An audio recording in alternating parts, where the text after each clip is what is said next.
together. Radio Manu 91, where it's always better. Where it's always better.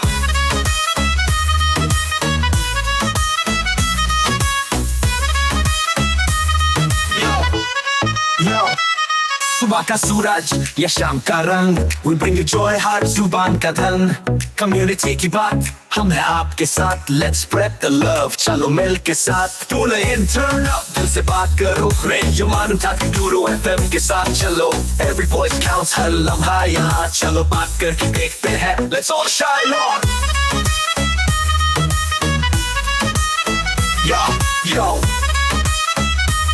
let's all go. सेहत की बात और dreams to share. Radio Manu 92 FM, we're always there. From unity to joy, we bring the light. Every word, every tune makes everything right. Listen up, it's time to unite. Radio Manu 92 FM, shining bright. Dill se suno, we love and care. Chalo baat karke dekhte hain, let's take it there. So come along for the ride. Radio Manu 92 FM, we're by your side. चलो बात करके देखते हैं. Your voice, your guide.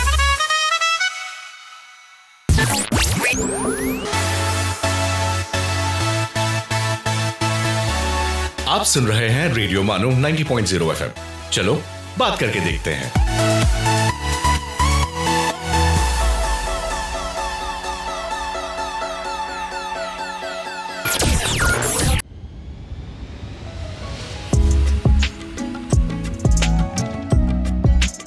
This is Radio Manu 90.0 FM presenting Adabnama.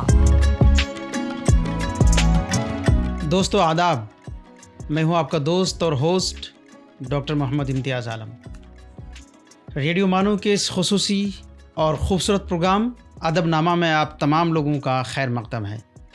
दोस्तों, जैसा कि आप लोगों को मालूम है कि इस प्रोग्राम के तहत हम मुख्तलिफ़ ज़ुबानों के अदीबों, शायरों, नाक़िदों और उनके दानिश्वरों से आपको रूबरू कराते हैं और उनके मुख्तलिफ़ जिहाद, मुख्तलिफ़ कल्चर और तहज़ीब और सक़ाफ़त से आपको आगाह कराने की कोशिश करते हैं. चुनांचे उन्हीं ज़ुमरों में से एक ज़ुमरा, उन्हीं शिक़ में से एक शिक़. आज के टॉपिक में आज हम लोग प्रोफेसर खुर्शीदुल इस्लाम साहब के बारे में, उनकी शख्सियत और उनकी पूरी ज़िंदगी और उनकी जो तसानीफ़ हैं, उन तमाम चीज़ों पर हम लोग गुफ्तगू करेंगे, जिनमें उनके बहैसियत गज़ल गो वो कैसे थे, बहैसियत नज़्म निगार वो कैसे थे और बहैसियत नक्काद वो कैसे थे. ज़ाहिर सी बात है कि उन्होंने तकरीबन 4 दहे तक अलीगढ़ मुस्लिम यूनिवर्सिटी में दर्स व तदरीस की खिदमत अंजाम दिए. उसी दौरान तकरीबन उन्होंने 14 से 15 किताबें तसनीफ़ की. तो उनकी एक अलग पर्सनालिटी थी जिनकी वजह से आज वो हमारे इस मौजू का हिस्सा हैं, जिन पर हम लोग बातचीत करेंगे.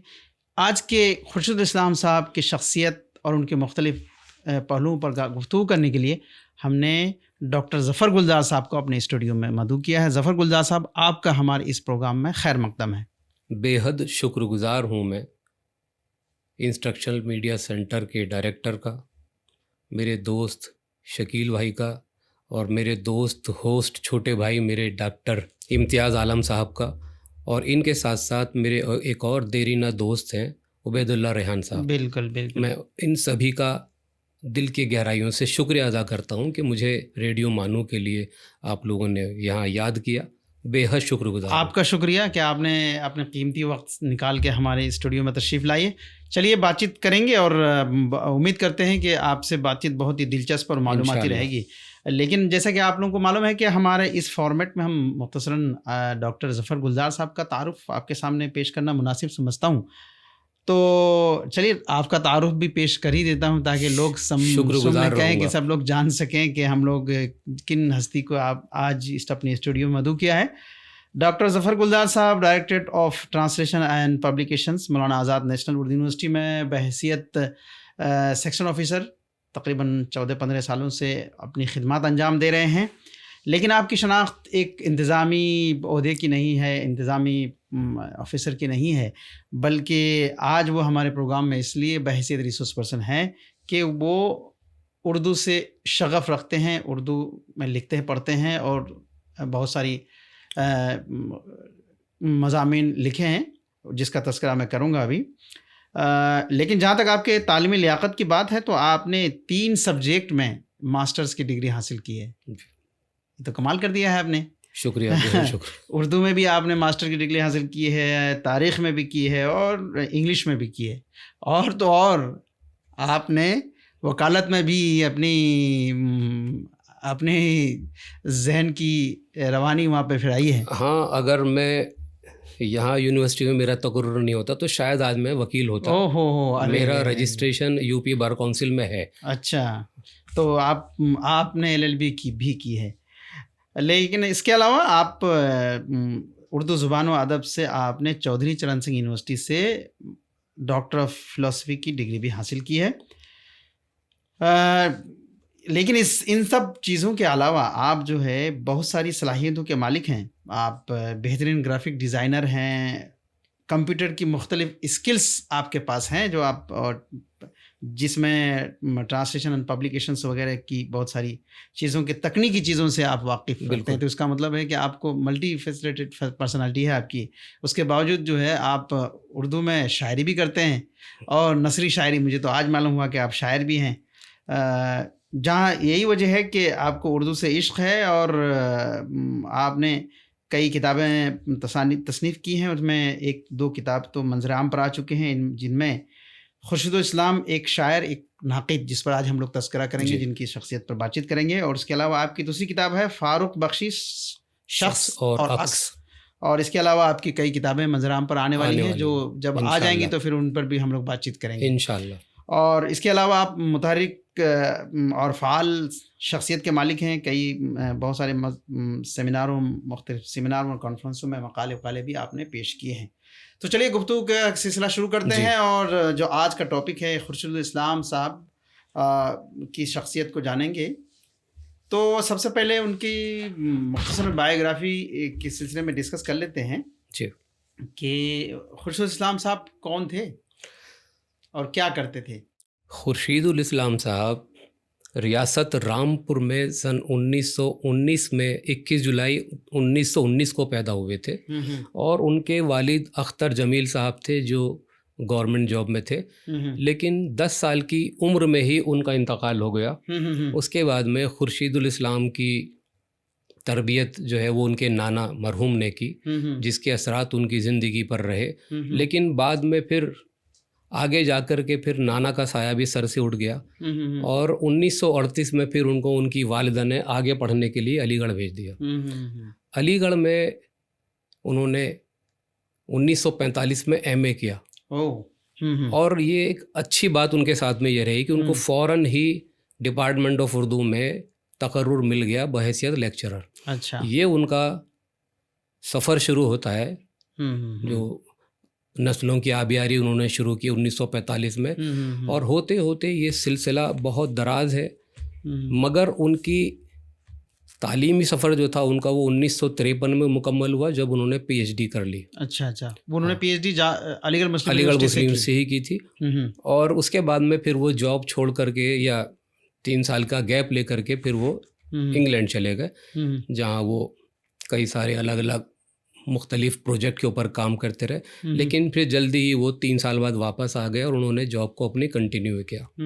اس کے بعد میں 1968 میں انہیں ہارورڈ یونیورسٹی کی فیلوشپ ملی، اور 1973 میں شعبہ اردو علی گڑھ مسلم یونیورسٹی میں پروفیسر ہوئے، اور اسی سال ان کو صدر شعبہ کے لیے منتخب کیا گیا. آگے جا کر کے 79 میں ان کا ریٹائرمنٹ ہوا، لیکن ان کی خدمات کو اور آگے بھی جاری رکھا گیا، اور 1981 یعنی 2 سال ان کی خدمات اور لی گئی، اور 1981 تک انہوں نے پھر اپنی مرضی سے بعد میں استعفیٰ دے دیا. اس طرح سے اگر ہم دیکھیں تو 1945 سے 1981 تو بالکل 36-37 سال تو ہمیں سامنے نظر آتے ہیں. اتنا تو انہوں نے بچوں کو پڑھایا ہے اپنی زندگی میں. لیکن اس کے بعد بھی وہ اپنا یہ شوق قوم کی خدمت کا وہ کرتے رہے، مگر بہت خاموشی سے کیا، اور اتنی خاموشی سے کیا کہ اپنی زندگی کے آخری ایام تقریباً 25 سال وہ بالکل خاموش رہے, ان کا کہیں ذکر نہیں آتا. انہوں نے کام تو وہ لکھتے رہے, پڑھتے رہے, مگر 81 کے بعد میں ان کا کوئی بھی پبلیکیشن سامنے نہیں آیا. جو ان کے انتقال کے بعد میں 3 کتابوں کے طور پر ہمیں نظر آتا ہے, ان کے صاحبزادے پروفیسر طارق اسلام صاحب نے, وہ بھی AMU میں ہی پروفیسر تھے سائیکولوجی میں, انہوں نے بعد میں ان کو پبلش کیا. اچھا. اس طرح سے اگر ہم نظر ڈالتے ہیں ان کے تخلیقی کام پر تو 2 کتابیں ان کی مرتبہ ہیں. اس کے علاوہ 9 کتابیں انہوں نے اس زمانے تک جب تک وہ حیات رہے تحریر ہو کر کے شائع ہو چکی تھی, اور 3 کتابیں بعد میں ان کے فرزند نے ان کو پبلش کیا. ہاں, ان کا انتقال 19 جون 2006 کو ہی ہو گیا تھا. صاحب آپ نے بہت اچھی ان کی بائیوگرافی بتائی. ظاہر سی بات ہے کہ یہ وہ دور ہے جب ترقی پسند تحریک کا عروج ہندوستان میں ہو رہا تھا. 1936 کے بعد سے شروعات ہو گئے تھے, اور 1945 میں وہ علی گڑھ میں تھے, اور علی گڑھ میں بہت سارے ایسے علی سردار جعفری ہو گئے اور مجاز ہو گئے, یہ لوگ سب کے سب انہی دور کے آس پاس کے لوگ ہیں. تو کیا وہ ترقی پسند تحریک کے حاملین میں سے تھے اور پرستار میں سے تھے؟ کیا تھا ان کا عقیدہ؟ پرستار, حاملین. اس کے علاوہ میں نے خورشید اسلام صاحب کی اہلیہ کا انٹرویو کیا تھا میں نے. اچھا. تو انہوں نے اس دور کی جو باتیں بتائیں وہ سن کر کے کئی بار تعجب میں رہا ان کی, کہ وہ بتایا انہوں نے اپنے انٹرویو میں کہ مونس رضا جتنے بھی ترقی پسند کی تحریک کے جو سالار تھے, مونس رضا بعد میں JNU کے وائس چانسلر, پہلے وائس چانسلر ہیں. اس طرح سے علی سردار جعفری, خلیل الرحمن اعظمی, گوبی چند نارنگیا, مجتبیٰ حسین جیسے لوگ, ان میں خاص طور سے مونس رضا اور علی سردار جعفری کا ذکر یہاں میں کرتا ہوں. ان کی اہلیہ نے بتایا کہ یہ سب لوگ یہاں آ کر کے, ہمارا بہت بڑا گھر تھا ان کا, اس میں آ کر کے لوگ چھپتے تھے. اچھا, جب اس وقت ترقی پسند تحریک کا عروج تھا تو جب آزادی سے پہلے کی بات ہے یہ, تو یہ لوگ آ کر کے وہاں چھپتے تھے, اور ایسا چھپتے تھے کہ کئی دن تک ان کو میں اپنے ہاتھ سے آٹا گوندھ کر روٹی بنا کر کھلاتی تھی انہیں.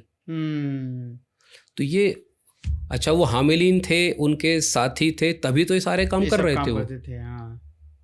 چلیے, تو یہ تو ان کی بہت اچھی بات ہے کہ وہ ترقی پسند تحریک کے یہ, تو کیا ان کے یہ تمام کے تمام جو ان کے عقیدتاً اگر وہ ترقی پسند تحریک کے حاملین تھے تو ان کے تحریروں میں بھی اس کی کا عکس ملتا ہے؟ بالکل عکس ملتا ہے, ان کی شاعری میں آپ کو ملے گا. تو چلیے ٹھیک ہے, ہم تو ان کے مختلف جہاد پر ہم لوگ گفتگو کریں گے آگے. ہم لوگ اور بھی ان کی غزل بحیثیت غزل گو کیسے تھے اور بحیثیت نظم نگار وہ کیسے تھے, ان تمام چیزوں پر تو ہم لوگ گفتگو کریں گے. لیکن لیتے ہیں ایک چھوٹا سا بریک کے بعد پھر آپ سے گفتگو کا سلسلہ. تو دوستو لیتے ہیں چھوٹا سا بریک کے بعد پھر ہم لوگ خورشید الاسلام کے مختلف پہلوؤں پر گفتگو کریں گے. آپ سن رہے ہیں ادب نامہ, ریڈیو مانو 90.0 FM کا لٹریچر اینڈ کلچر شو.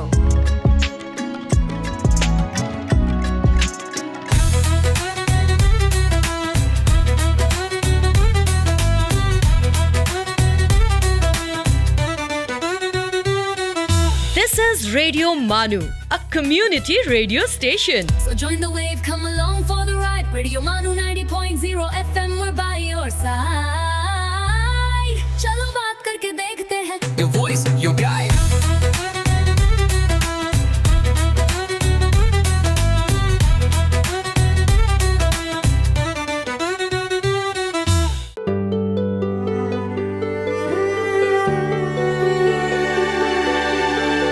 آئیے اب سنتے ہیں عرض کیا ہے. آداب دوستو, آپ سن رہے ہیں عرض کیا ہے ریڈیو مانو 90.0 FM per.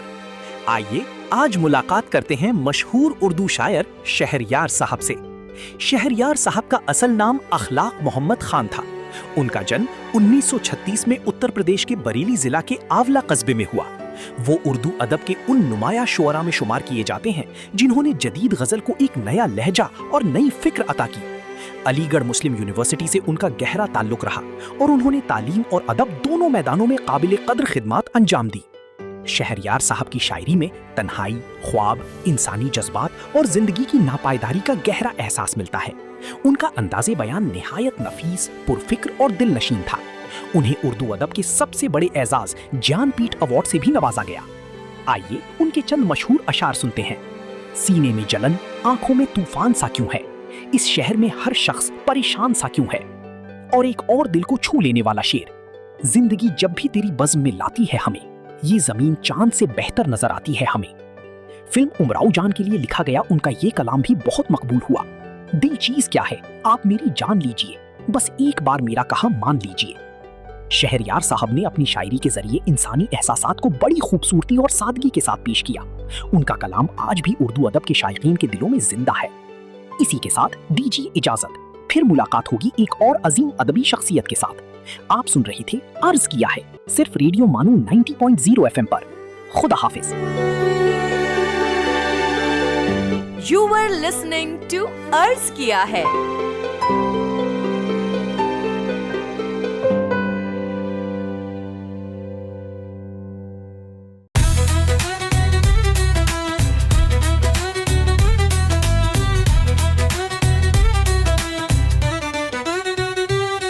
For sales, marketing and brand promotions, write to us on Radio Manu at manu.edu.in.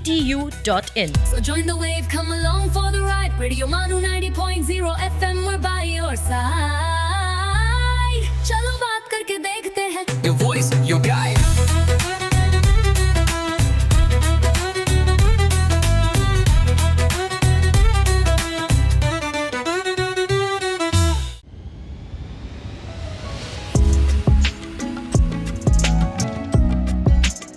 आप सुन रहे हैं अदबनामा, रेडियो मानू 90.0 FM का literature and culture show. Break के बाद फिर एक बार आपका हमारे खूबसूरत प्रोग्राम अदबनामा में खैर मकदम है। आज हमारे स्टूडियो में मौजूद हैं बहुत ही हसीन और जमील आदमी, और जिन्होंने बहुत ही खूबसूरत गुफ्तगू शुरुआत की है, डॉक्टर ज़फ़र गुलजार साहब।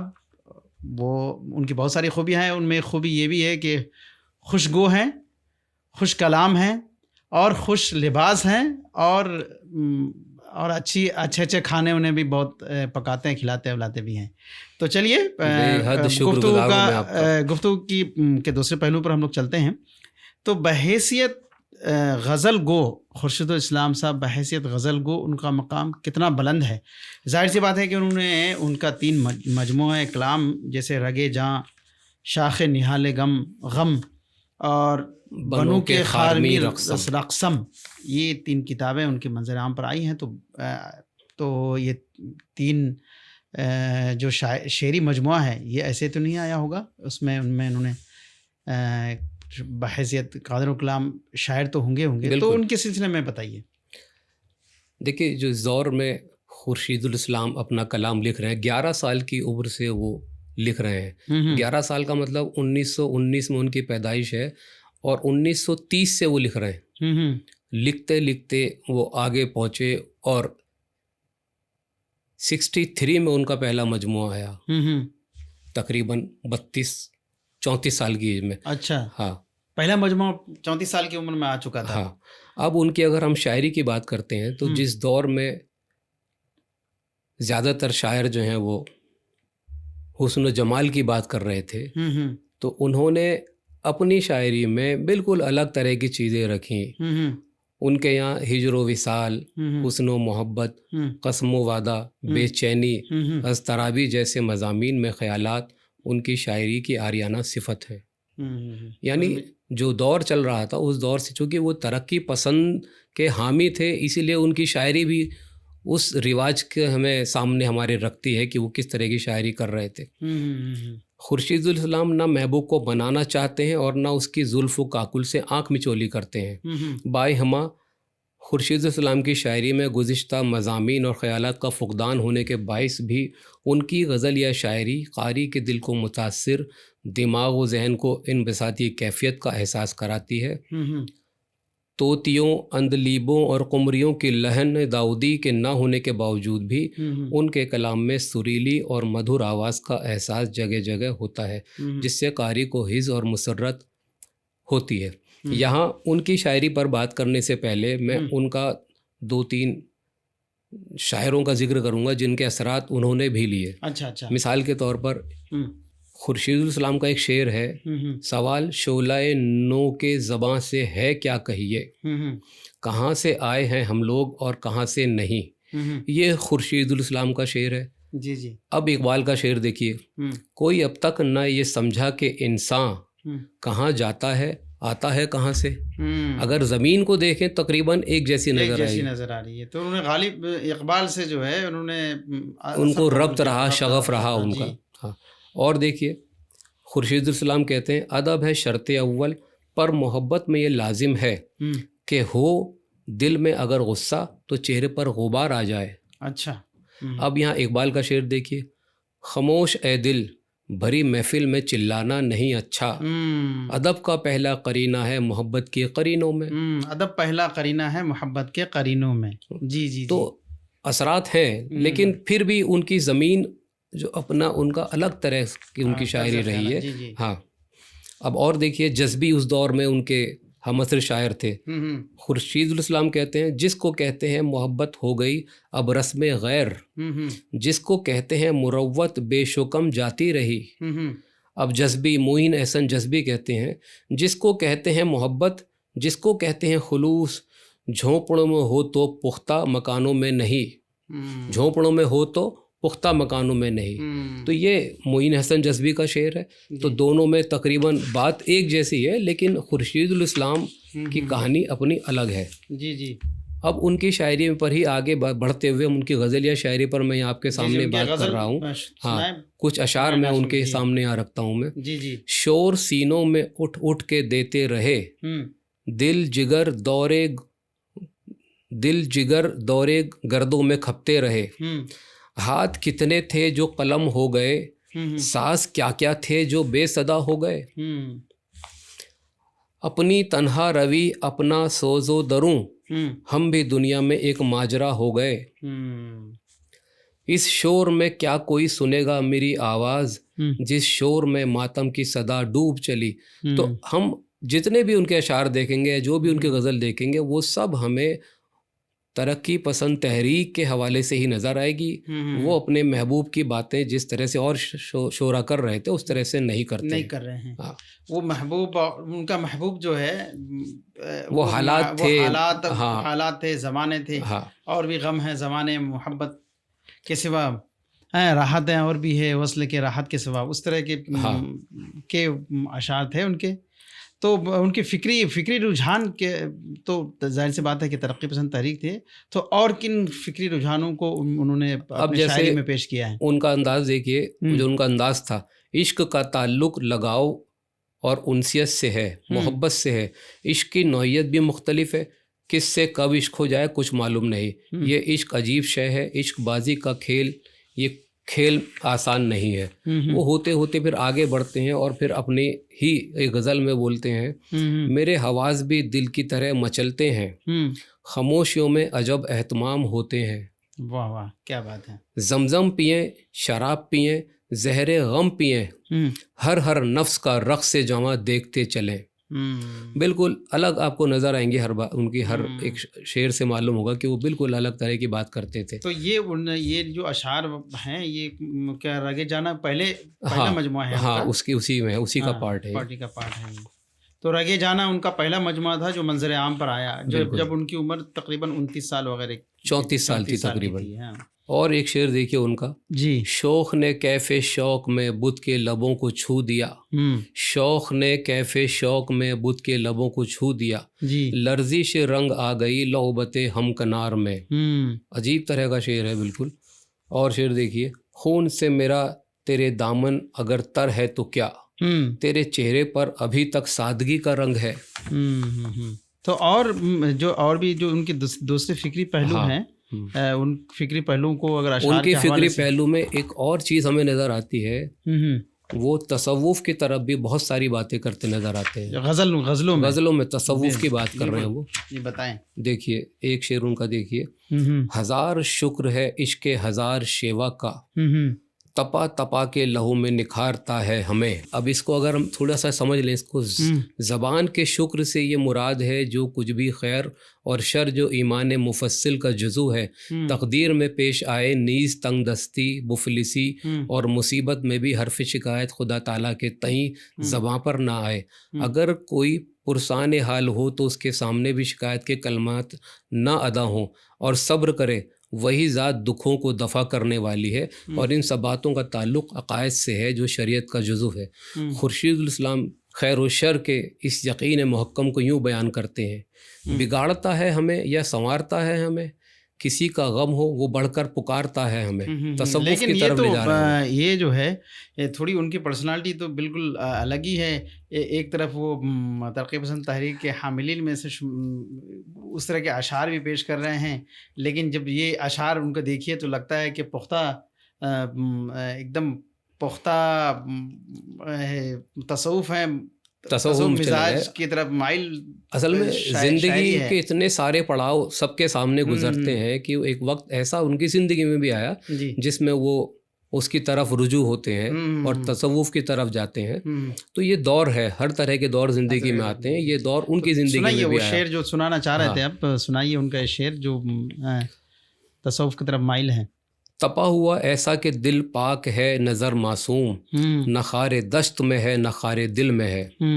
और देखिए, मेरे सीने में दम जिंदा है, खम जिंदा है, जम जिंदा है कि मैंने चाक की है ज़हद की संगी क़बा बरसों में। क्या बात है, क्या बात है, बहुत अच्छी शायरी। और देखिए, हिम्मत का, तमन्ना का, करामत का, तलब का, इस दिल में जो सादा है कोई रंग तो भर जाओ। तो अजीब बहुत सारी चीज़ें उनकी ज़िंदगी में इस तरह की रही हैं। उस दौर ऐसा भी रहा कि वो तसव्वुफ की तरफ आए और बहुत सारी उन्होंने अपने अशार इस तरह के उन्होंने किए हैं। तो आप बताएंगे कि वो अक़ीदतन लिखते थे कि वो खुद बनफ्स नफीस तसव्वुफ की तरफ माइल थे, ये तो आप ही बता पाएंगे। लेकिन इन तमाम चीज़ों पर हम लोग गुफ्तगू करेंगे, लेकिन लेते हैं एक छोटा सा ब्रेक, चूँकि ब्रेक का टाइम हो चुका है। ब्रेक के बाद फिर हम लोग गुफ्तगू का सिलसिला जारी रखेंगे। You are listening to Adabnama, Radio Manu 90.0 FM's Literature and Culture Show.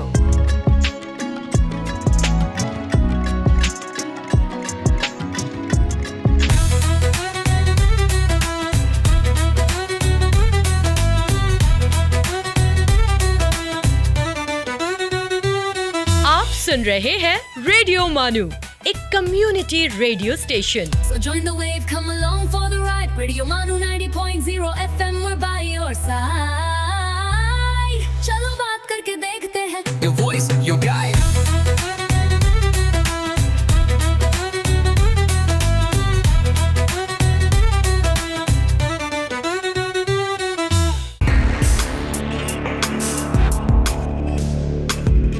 Let's listen to History's Mysteries. दोस्तों, आप सुन रहे हैं हिस्ट्रीज मिस्ट्रीज आरजे अवध के साथ। आज के प्रोग्राम में हम बात करेंगे रेफ्रिजरेटर की, एक ऐसी इजाद के बारे में जिसने खुराक को महफूज रखने के तरीके को हमेशा के लिए बदल दिया। आज फ्रिज हर घर की ज़रूरत बन चुका है, लेकिन एक ज़माना ऐसा था जब लोगों को खुराक महफूज रखने के लिए बर्फ़, नमक और ज़ेर ज़मीन तहखानों पर इन्हिसार करना पड़ता था। गर्मियों में दूध, गोश्त और दीगर ग़ज़ाएँ जल्द ख़राब हो जाती थीं, जिसकी वजह से सेहत के मसाइल पैदा होते थे। मसनूई ठंडक पैदा करने के तसव्वुर पर 1748 में विलियम कॉलिन ने तजुर्बात की, जबकि 1834 में जैकब परकिंस ने पहला अमली रेफ्रिजरेटर सिस्टम तैयार किया, जिसकी वजह से इन्हें फादर ऑफ रेफ्रिजरेटर भी कहा जाता है। रेफ्रिजरेटर की तारीख़ में एक दिलचस्प मोड़ 1922 में आया, जब दो नौजवान स्वीडन इंजीनियर बाल्टज़ार वोन पालहार्टेन और कार्ल मंटर्स ने एक इनकलाबी एब्जॉर्प्शन रेफ्रिजरेटर ईजाद किया। इस डिज़ाइन में कोई मुतहरिक पुर्जा नहीं था, जिसकी वजह से ये खामोश, ज़्यादा महफूज और निस्बतन काबिल एतमाद था। दोनों इंजीनियर्स उस वक्त अभी यूनिवर्सिटी के तालिब इल्म थे और उनकी ये ईजाद बाद में दुनिया भर में मकबूल हुई। मारूफ कंपनी इलेक्ट्रोलक्स ने उनकी डिज़ाइन के हकूक़ खरीद लिए, जिससे घरेलू रेफ्रिजरेटर्स की तरक्की को नई रफ्तार मिली। اس سے پہلے ڈاکٹر جان گوری نے 1840 کی دہائی میں بخار کے مریضوں کے لیے مصنوعی برف بنانے کی کوشش کی تھی، جس نے جدید کولنگ ٹیکنالوجی کی راہ ہموار کی۔ 1913 میں گھریلو استعمال کے لیے پہلا الیکٹرک ریفریجریٹر متعارف کرایا گیا اور پھر وقت کے ساتھ ریفریجریٹر مزید جدید، محفوظ اور توانائی کی بچت کرنے والا بنتا گیا۔ آج ریفریجریٹر صرف خوراک کو تازہ رکھنے کے لیے ہی نہیں بلکہ ویکسینز، میڈیسینز، بلڈ اور میڈیکل سیمپلز کو محفوظ رکھنے کے لیے بھی استعمال ہوتا ہے۔ یہ ایجاد اس بات کی بہترین مثال ہے کہ سائنس اور انجینئرنگ کس طرح انسانی زندگی کو بہتر بنا سکتی ہے۔ دوستو، آپ سن رہے تھے اسٹریز مسٹریز آر جے عبید کے ساتھ۔ آپ سے پھر ملاقات ہوگی، تب تک کے لیے سنتے رہیے ریڈیو مانو 90.0 FM۔ چلو بات کر کے دیکھتے ہیں۔ آپ سن رہے تھے history's mysteries.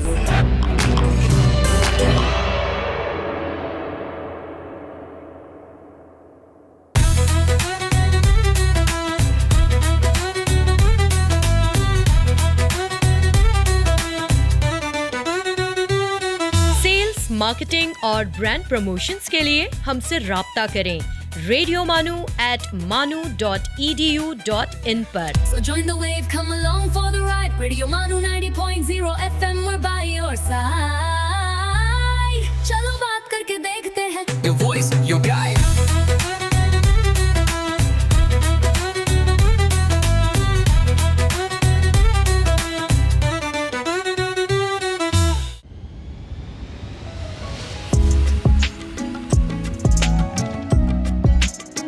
You are listening to Adab Nama, Radio Manu 90.0 FM's Literature and Culture Show.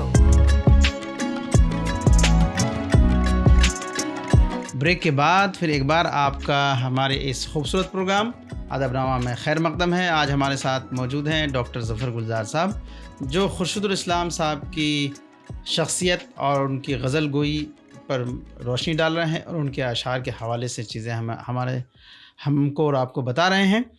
تو ان پر تو ہم لوگ گفتگو کر چکے ہیں۔ اب ہم لوگ ان کے، چونکہ ان کی غزل گوئی تو بہت اہم ہے ہی، ان پر کوئی وہ نہیں ہے۔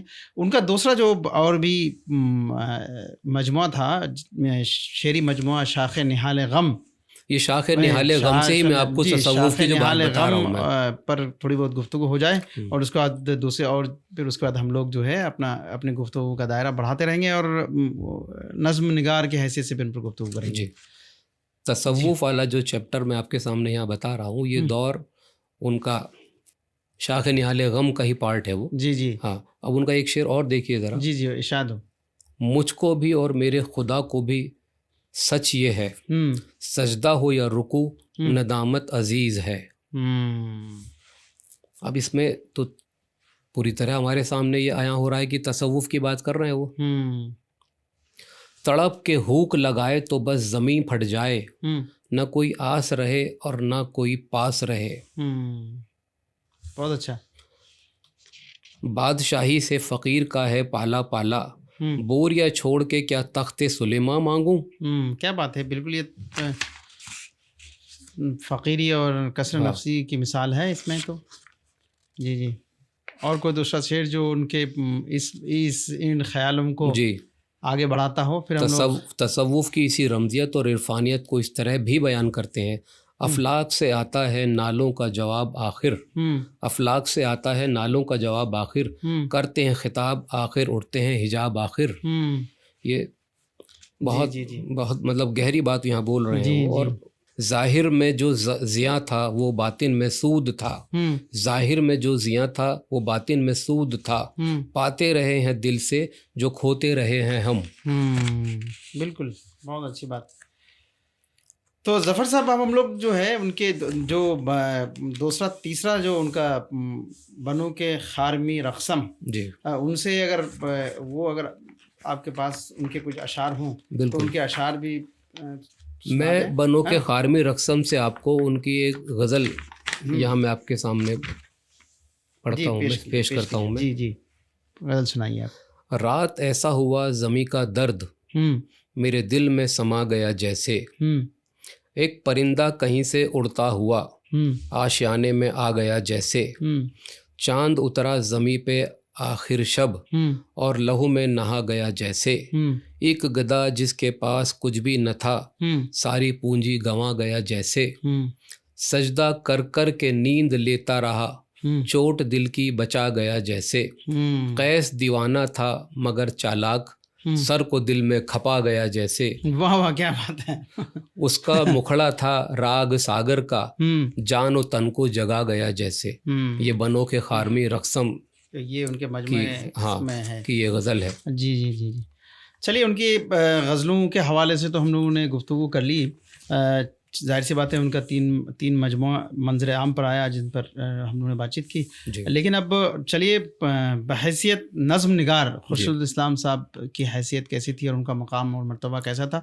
ज़ाहिर सी बात है कि उनका एक मजमुआ कलाम भी इस नज़्म के हवाले से सामने आया है, जस्ता जस्ता के नाम से, तो जिसके हवाले से हम लोग आज बातचीत करेंगे। तो उनके बारे में बहैसियत नज़्म निगार कैसे थे और किन किन नज़मों में किन किन मज़ामीन को वो शामिल करते थे, तो उनके बारे में थोड़ी गुफ्तगू हो जाए।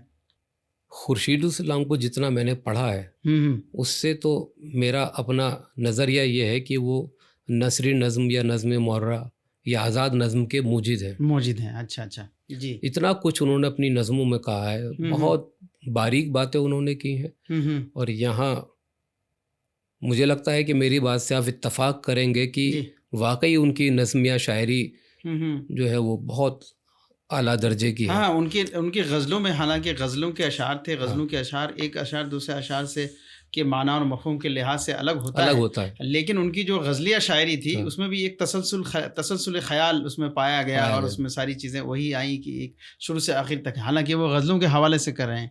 तो ये तो बात आपने बिल्कुल, मैं आपकी बात से मुत्तफ़िक़ हूँ कि वो उनके यहाँ जो है नसरी शायरी या नज़्म मुअर्रा और इस तरह की शायरी उनके यहाँ ज़्यादा पाई जाती है और उसी के उनको ज़्यादा तरजीह देते हैं। तो उनकी नज़मों में किन किन मौज़ूआत को उन्होंने शामिल किया, उन मौज़ूआत की तशरीह हो जाए तो अच्छी बात है। जी, खुर्शीदुल इस्लाम की ज़्यादातर नज़में नफ्सियात से ताल्लुक़ रखती हैं। अच्छा। हाँ, इसी वजह से उनकी नज़मों में अलग़ज़ाना सिफत पैदा हो जाती है जिसको हल करना हर एक के बस की बात नहीं है। उनकी एक बहुत ही मशहूर नज़म है जो उस दौर में 1967 में जब ये किताब आई थी उनकी, बहुत लोगों को पसंद आई थी, प्यास नाम है। अच्छा। उसका उन्वान प्यास है। तो मैं आपके सामने ये नज़्म पढ़ना चाहता हूँ, आप इसको देखिए। दूर से चल के आया था मैं, नंगे पाँव नंगे सर, सर में गर्द ज़ुबां में काटे, पाँव में छाले, होश थे गुम। इतना प्यासा था मैं उस दिन जितना चाह का मारा हो, चाह का मारा वो भी ऐसा जिसने चाह न देखी हो। इतने में क्या देखा मैंने, एक कुआं है सुथरा सा, जिसकी मन है पक्की ऊंची, जिस पर छाँव है पेड़ों की। चढ़कर मन पर झांका मैंने जोशे तलब की मस्ती में, कितना गहरा इतना गहरा जितनी हिजर की पहली रात। कैसा अंधा ऐसा अंधा जैसी कब्र की पहली रात। ओहो क्या बात है, क्या कंकर लेके फेंका तह में, पानी की आवाज़ न आई, उसका दिल भी खाली था। कुएं के पास प्यास, जरा अब उसको सोचिए, वो कहीं कुआं उसको नजर आया, एकदम पूरी मंजरकशी सामने में आ जा रही है। हाँ जी बिल्कुल। नंगे पैर चला आ रहा, सर खुला हुआ है, कांटे पार। और दूसरी नज़्म, हाँ, क्योंकि मेरे पास भी टाइम की बहुत ही मजबूरी होती है और इतनी बड़ी शख्सियत का अहाता करना इतना आसान है नहीं, तो दूसरी नज़्म सुनाएं। देखिए ये नज़्म देखिए जी। नज़्म का नाम है या उन्वान है हवस। अच्छा। हवस की ताबे बदन और नज़र की मस्ती है, ज़मीं से उठती है और अर्श से बरसती है। हवस के अज़ान खुर्द और हवस है जश्न हवास, हवस है अज़ान खुर्द और हवस है जश्न हवास। हवस लहू का तराना, हवस हया का हिरास, हवस है सही तमन्ना, हवस है दिल की असास। हवस है ख्वाब, हवस है यकीन, हवस है क़यास। हवस है ख्वाब, हवस है यकीन, हवस है क़यास। ये नफ्स नातिक़ा आदमी है ताज़ा उतर, बदन का सोज़ गम का निशात, दिल की नज़र। इसी से पाई है आदम ने ज़िंदगी की खबर, इसी से कारे ज़माना, इसी से कारे हुनर, इसे बुरा ना कहो। हवस की बात जब होती है तो हवस हम जी बिल्कुल उसको बहुत बुरा समझते हैं। बहुत ही उन्होंने बहुत ही بہترین انداز میں حوض کی تشریح کی ہے، تشریح کی ہے اور ان کے مختلف ڈائمنشنز کو پیش کیا ہے. اور اب ہم لوگ جو ہے اس سیکشن میں آپ سے گفتگو کرنا چاہ رہے ہیں کہ بحیثیت نقاد ان کا مرتبہ کتنا بلند تھا. ظاہر سی بات ہے کہ ان کی کئی کتابیں منظر عام پر تنقیدیں اور امراء جان ادا، اور تیسری کتاب ہے غالب کا ابتدائی دور. ہاں، پھر اس کے بعد وہ ہے 3 مغل پوائنٹس. 3 مغل پوئٹس. ہاں، پوئٹس، یہ ان کی کتابیں ہیں. تو ان کے حوالے سے تھوڑی سی گفتگو ہو جائے، پھر ہم لوگ پروگرام کے اختتام کی اور چلیں گے.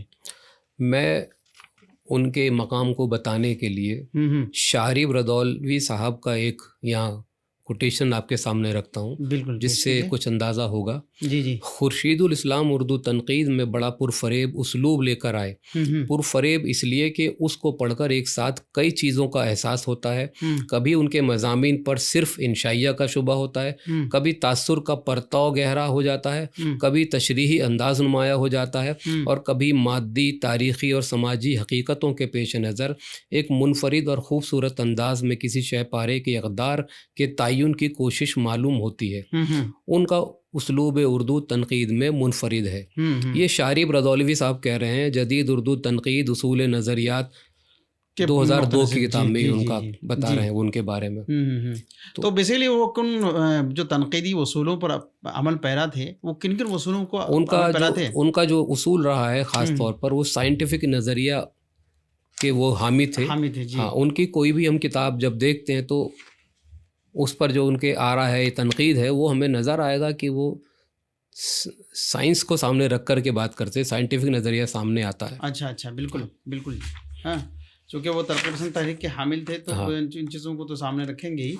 اور تو انہوں نے کن تنقیدی مضامین میں کن کو نثری پہلوؤں کو زیادہ پیش نظر رکھا، یا نظم نگاروں کے بارے میں زیادہ تنقیدیں کی؟ کیا ان کا جو تنقیدی سفر ہے وہ ان کے تنقیدی سفر جو ہے وہ نثر اور نظم دونوں پر ہے. انہوں نے اس دور کے جو بھی بڑے رائٹر تھے ان سب کے اوپر اپنی آرا ہمارے سامنے رکھی ہے. اس کے لیے کئی کتابیں انہوں نے لکھی ہیں، اور وہ شاعری پر بھی ہے، نثر پر بھی ہے. اچھا. بہت بہت شکریہ کہ آپ نے پروفیسر خورشید الاسلام صاحب کی مختلف پہلوؤں پر، ان کی شخصی اور عکسی تمام پہلوؤں پر آپ نے روشنی ڈالی. پہلے ان کے آپ نے بایوگرافی بیان کی، ان کے بعد نظم کے حوالے سے بات کی، ان کی غزلوں کے حوالے سے بات کی، پھر ان کے تنقید کے حوالے سے بات کی. تو آپ کا بہت بہت شکریہ. بے حد شکر گزار ہوں میں آپ سبھی کا، پوری ٹیم کا دل کی گہرائیوں سے شکریہ ادا کرتا ہوں. جی، آپ کا بھی بہت بہت شکریہ. تو دوستو، یہ تھے ڈاکٹر ظفر گلزار صاحب، جو پروفیسر خورشید الاسلام صاحب، جنہوں نے تقریباً 14-15 سالوں سے علی گڑھ مسلم یونیورسٹی میں درس و تدریس خدمات انجام دیے، اور اس کے بعد انہوں نے 14-15 کتابیں لکھی جن میں تنقیدیں تھیں، کچھ ان کے تخلیقی کارنامے تھے، شاعری بھی کرتے تھے. 3 شعری مجموعہ جس کا تذکرہ ہم لوگوں نے کیا، اس کے حاملین تھے اور بہترین استاد تھے. ایک صاحب قلم تھے، مصنف تھے، نقاد تھے. ان پر ہم لوگوں نے ڈسکس کیا، انہوں نے بات چیت کیا. آئندہ پھر کسی اور موضوع کے ساتھ، پھر کسی اور مہمان کے ساتھ آپ کے ساتھ روبرو ہوں گے. تب تک کے لیے مجھے اور ڈاکٹر ظفر گلزار صاحب کو دیجیے اجازت. آداب. آپ سن رہے تھے ادب نامہ ریڈیو مانو 90.0 FM پر. چلو بات کر کے دیکھتے ہیں.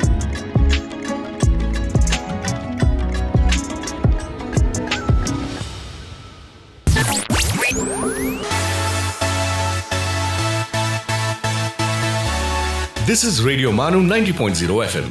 چلو بات کر کے دیکھتے ہیں.